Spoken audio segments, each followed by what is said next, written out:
بسم اللہ الرحمن الرحیم۔ السلام علیکم ناظرین، کیسے ہیں آپ سب؟ ایف جی اسلامک وائس میں آپ کا خیر مقدم۔ ناظرین، آج ہم آپ کو ان نوجوانوں کے بارے میں بتائیں گے جو 309 سال تک ایک غار میں سوتے رہے، اور یہ بھی بتائیں گے کہ جب وہ جاگے تو کیا ہوا۔ قرآن مجید کی کافی مشہور سورت ہے سورہ کہف۔ نبی کریم صلی اللہ تعالیٰ علیہ وسلم نے فرمایا کہ جو جمعے کے دن سورہ کہف کی تلاوت کرے گا وہ دجال کے فتنے سے محفوظ رہے گا، اور ایک روایت میں جمعے کی رات کو بھی تلاوت کرنے کا تذکرہ آیا ہے۔ عربی میں کہف غار کو کہتے ہیں۔ اصحاب کہف کا واقعہ نبی کریم صلی اللہ تعالیٰ علیہ وسلم سے پہلی امتوں کا ہے۔ پچھلی امتوں میں کچھ نوجوان تھے جنہوں نے دین قبول کیا، لیکن جہاں وہ رہتے تھے اس بستی میں سب کافر تھے، اور اس ملک کا بادشاہ دقیانوس بڑا ہی ظالم تھا۔ وہ ایمان والوں کو قتل کرا دیتا تھا۔ دقیانوس بادشاہ نے نوجوانوں کو بلایا اور ان سے کہا کہ اگر تم بتوں کی عبادت نہیں کرتے ہو تو تمہیں بھی قتل کرا دیا جائے گا، لیکن تمہارے خوبصورت چہرے مجھے اس بات سے روکتے ہیں کہ تمہیں قتل کر دوں، اس لیے تمہیں 3 دن کی مہلت دیتا ہوں، سوچ لو ورنہ تمہیں بھی قتل کر دیا جائے گا۔ ان نوجوانوں نے سوچا کہ یہاں رہ کر ہم اپنے ایمان کی حفاظت نہیں کر سکتے۔ انہوں نے ہجرت کرنے کا ارادہ کر لیا اور اپنے دین پر ثابت قدم رہے۔ پھر وہ شہر سے نکلے اور اللہ کریم سے دعا کی کہ اے اللہ، تو ہمیں اپنی طرف سے رحمت دے اور کوئی خیر کا راستہ نکال لے۔ اور ان نوجوانوں نے ایک غار میں جانے کا ارادہ کر لیا۔ جب یہ لوگ غار میں پہنچے تو ان پر نیند کا غلبہ طاری ہو گیا اور یہ سو گئے، اور ان کے ساتھ راستے سے ایک کتا بھی چل پڑا تھا، وہ بھی غار کے دروازے پر ہی سو گیا۔ اور یہ لوگ سوتے رہے یہاں تک کہ 309 سال تک یہ سوتے ہی رہے۔ 3 صدیاں گزر گئیں اور یہ نیند کی حالت میں ہی رہے۔ اللہ رب العزت کی شان دیکھیے کہ ان لوگوں کو بھوک پیاس بھی نہیں لگی۔ ایسی کوئی آواز جو ان کے کانوں تک جاتی اور ان کی نیند کھل جاتی، اللہ کریم نے ایسی کسی آواز کو بھی ان تک نہ جانے دیا۔ اللہ پاک نے قرآن مجید میں ارشاد فرمایا کہ ہم ان کی کروٹیں بھی بدلتے رہے، اور اللہ نے یہ بھی ارشاد فرمایا کہ جب سورج وہاں سے گزرتا تو ہم سورج کو تھوڑا دائیں بائیں کر کے گزار دیتے تاکہ غار میں دھوپ کی وجہ سے گرمی نہ ہو، جس سے کہ وہ نیند سے بیدار نہ ہو جائیں۔ اللہ کریم نے ان کی نیند کا کیسا اہتمام فرمایا تھا۔ جب اللہ کے یہ ولی غار میں سو رہے تھے تو باہر حکومت کا نظام بدلتا جا رہا تھا۔ اس وقت کا ظالم بادشاہ مر چکا تھا، پھر کوئی اور بادشاہ بنا، اسی طرح سلسلہ چلتا رہا، اور پھر سارا نظام چینج ہو چکا تھا، حتیٰ کہ بیدروس کی حکومت آ گئی۔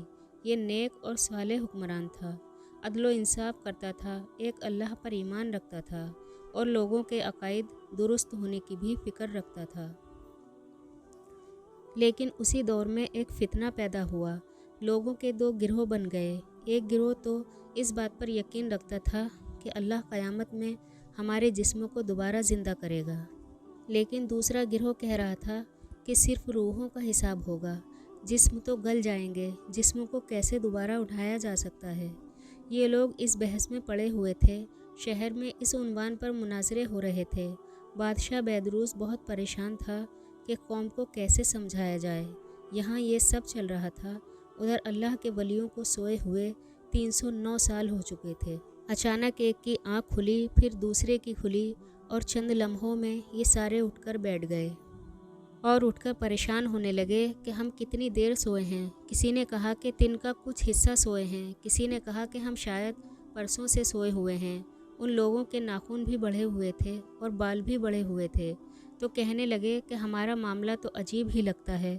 پہلے تو بحث کی، پھر کہنے لگے کہ اللہ خوب جانتا ہے کہ ہم کتنی دیر سوئے ہیں۔ یہ لوگ بیٹھے ہی تھے کہ بھوک کی شدت محسوس ہوئی۔ جب بھوک لگی تو کہا کہ کوئی جاؤ اور چھپ چھپ کر جانا اور کھانے کو لے آؤ، لیکن خیال رہے کہ کوئی دیکھ نہ لے۔ تو ان میں جو سب سے سینئر شخص تھے ان کا نام مفسرین نے یملیخا لکھا ہے۔ تو ان لوگوں نے یملیخا کو سونے کے سکے دیے اور کھانا لانے کو کہا۔ یملیخا جب شہر کی جانب بڑھے تو شہر کے دروازے کو، وہاں کی عمارات کو بدلا ہوا دیکھا، اور سوچا کہ کل ہی تو نکلے تھے معاملہ کچھ اور تھا اور آج سارا منظر بدلا ہوا ہے۔ بہت حیران ہوئے، پھر کھانے کی دکان پر پہنچے اور کھانا لیا، اور کھانے کے بدلے جب قیمت ادا کرنے کے لیے سکے دیے تو دکاندار حیرت زدہ ہو گیا۔ دکاندار کو لگا کہ اس شخص کو کوئی پرانا خزانہ ملا ہے، اور غور سے دیکھ کر کہنے لگا کہ یہ تو دقیانوس کے زمانے کے سکے ہیں۔ یملیخا نے کہا کہ یہ دقیانوس کا زمانہ نہیں ہے۔ دکاندار بولا کہ اس کو تو 300 سال ہو گئے اس دنیا سے کوچ کیے ہوئے۔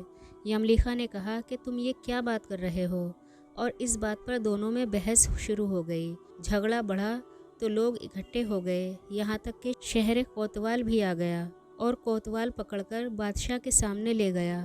بادشاہ نے جب ماجرا پوچھا تو یملیخا نے سارا حال بیان کر دیا کہ کیسے اپنے ایمان بچانے کو وہ لوگ غار میں جا کر پناہ لینے کو رکے تھے۔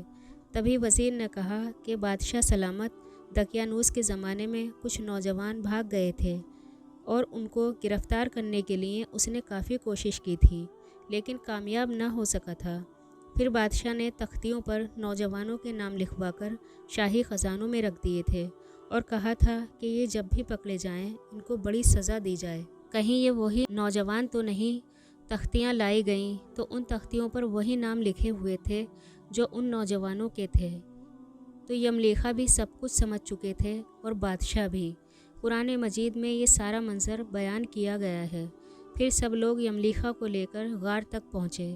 جب اتنے لوگوں کو آتے ہوئے دیکھا تو غار میں موجود نوجوان گھبرا گئے کہ ہم پکڑے گئے، کیونکہ ان لوگوں کو تو صورتحال کا علم ہی نہیں تھا۔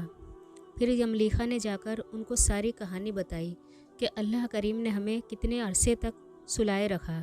پھر بادشاہ کی قیادت میں تمام لوگوں نے اصحاب کہف سے ملاقات کی، اور شہر میں جو لوگ دو گروہوں میں بٹ چکے تھے کہ مرنے کے بعد اٹھائے جانے پر لوگوں میں اختلاف ہو چکا تھا، وہ بھی ختم ہو گیا۔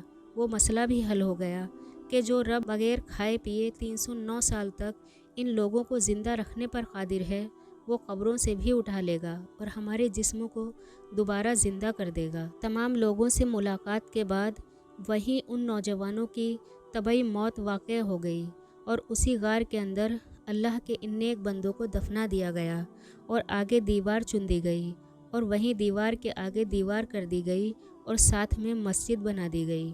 قرآن مجید میں اللہ نے ارشاد فرمایا کہ یہ سب اس لیے ہوا تاکہ لوگوں کو پتہ چل جائے کہ اللہ کے وعدے سچے ہیں اور قیامت کے قائم ہونے میں کوئی شک نہیں ہے۔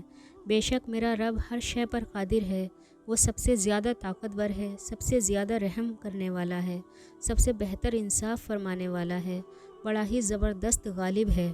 اللہ پاک ہمارے سینوں کو دین کی روشنی سے منور کر دے، ہمیں راہ مستقیم پر چلا دے اور گمراہیوں سے ہمیں محفوظ کر دے، آمین۔ تو آج کے لیے بس اتنا ہی، انشاءاللہ اگلی ویڈیو میں پھر حاضر خدمت ہوں گے۔ اللہ حافظ۔ چینل کو سبسکرائب کریں، ویڈیو کو لائک اور شیئر کرنا نہ بھولیں۔